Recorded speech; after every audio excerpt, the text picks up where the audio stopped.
Assalamualaikum warahmatullahi wabarakatuh. Adik-adik, hari ini Bu Erni akan melanjutkan pembahasan mengenai gerak melingkar. Oh ya, untuk hari ini Bu Erni akan menjelaskan mengenai gerak melingkar beraturan atau kita singkat dengan GMB. Apa yang dimaksud dengan gerak melingkar beraturan? Yaitu gerak sebuah benda atau partikel dengan kecepatan sudut tetap. Nah, mengapa di sini hanya disebut dengan kecepatan sudut tetap? Nah, karena kecepatan sudut ini nilainya tetap dan arahnya juga tetap. Nah, arahnya bisa searah dengan jarum jam atau berlawanan arah dengan jarum jam. Nah, kemudian bagaimana dengan besaran yang lain? Besaran yang lain misalnya adalah kecepatan linier. Nah, kecepatan linier ini merupakan besaran vektor yang dapat didefinisikan oleh nilai dan arahnya. Pada gerak melingkar beraturan, kecepatan linier memiliki nilai yang tetap. Nah, nilai kecepatan linier tetap, nilai itu besarnya ya, tetapi arahnya berubah. Nah, nilai atau besar kecepatan linier tetap, tetapi arahnya berubah-ubah. Nah, maka kecepatan liniernya ini adalah berubah-ubah. Nah, sekarang bagaimana dengan percepatannya? Nah, kemarin Bu Erni sudah menjelaskan bahwa gerak yang melingkar ada 3 percepatan yang kita pelajari. Yang pertama adalah percepatan sudut. Kemudian yang kedua yaitu percepatan tangensial atau disebut dengan percepatan linier ya. Nah, kemudian yang ketiga ada percepatan sentripetal. Nah, bagaimana percepatan ini? Bagaimana besar percepatan ini ketika benda bergerak melingkar beraturan?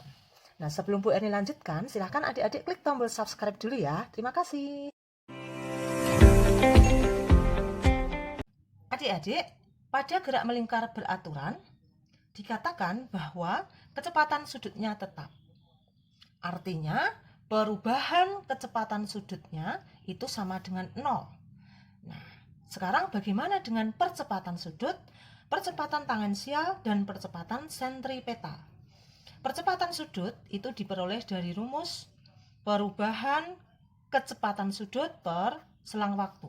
Maka kalau perubahan kecepatannya 0, maka percepatan sudutnya juga 0. Nah, sekarang bagaimana dengan percepatan tangensial atau percepatan linier? Percepatan tangensial itu diperoleh dari rumus percepatan sudut dikalikan dengan R. Nah, tadi percepatan sudutnya adalah 0, 0 kali R, maka hasilnya juga 0.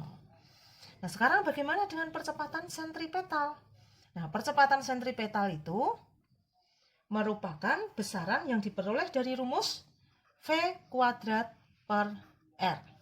Nah, tadi dikatakan bahwa V itu merupakan kecepatan linier yang memiliki nilai tetap tetapi arahnya berubah-ubah. Nah, berarti ini ada nilainya teman-teman.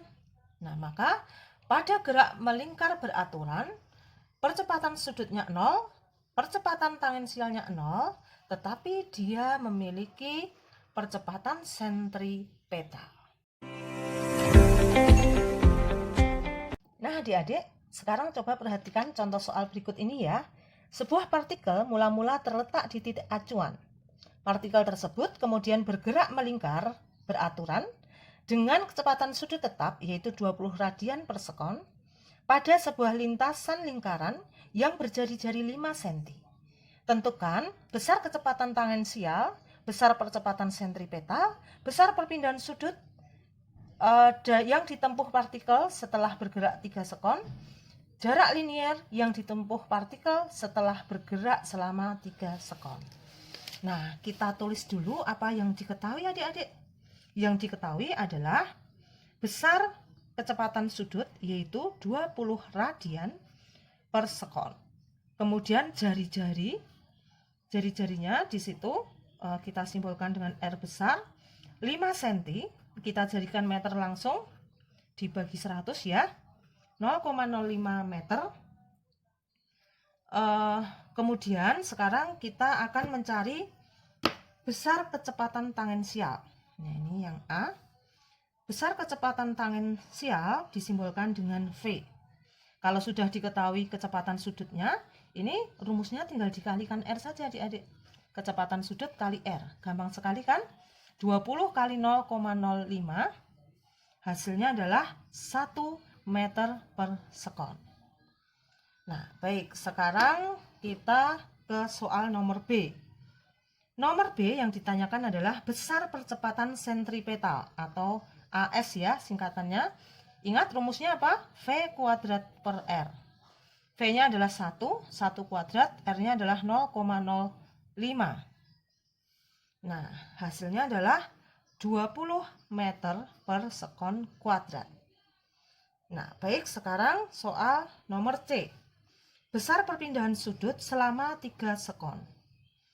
Nah, perpindahan sudut ini bisa kita cari dari rumus kecepatan sudut ya. Kemarin kecepatan sudut itu merupakan besar perpindahan sudut per selang waktu. Nah, maka kalau kita mau mencari perpindahan sudutnya, itu bisa dicari dari kecepatan sudutnya kalikan selang waktu. Kecepatan sudutnya berapa adik-adik? 20, selang waktunya adalah 3, yaitu 60, satuannya adalah radian.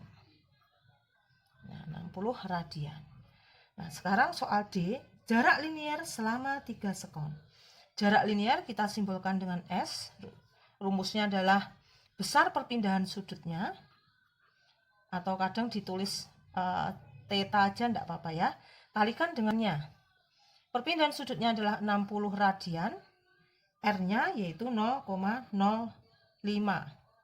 Maka perpindahan sudutnya adalah maka perpindahan atau jarak liniernya yaitu 3 meter. Mudah-mudahan ini membantu kalian. Jangan lupa klik subscribe, like, and comment. Terima kasih. Wassalamualaikum warahmatullahi wabarakatuh.